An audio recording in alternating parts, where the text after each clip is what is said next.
peace and security, sustainable development, human rights, and humanitarian assistance are the 4 core values of the United Nations, and Bronxites were given the opportunity to discover the purpose of the international organization at the Highbridge Volunteer-Ran Information Center, Legal Hand.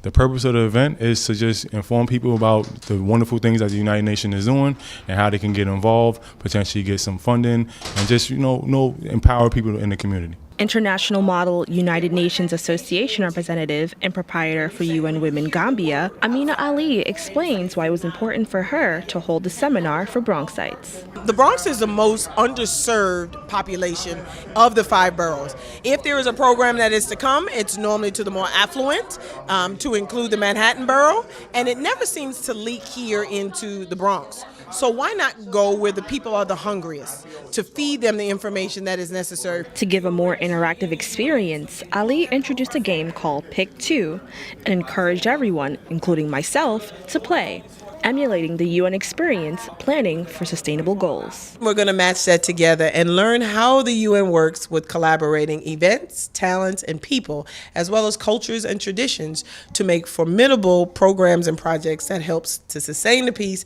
and bring a cultural abide. With the provision of interactive educational opportunities and group activities, the program connected Bronx locals to the world and each other. Traveling from Brooklyn, one of the attendees explained the workshop is a must for philanthropic individuals. I will recommend this to anyone who's interested in getting involved on an international scale, and anyone who's interested in making a change in their community. Legal Hand and UN Ambassador Ameena Ali plans to bring the United Nations back to the Bronx for another workshop May 8th and May 21st. Reporting for BronxNet, Joanne.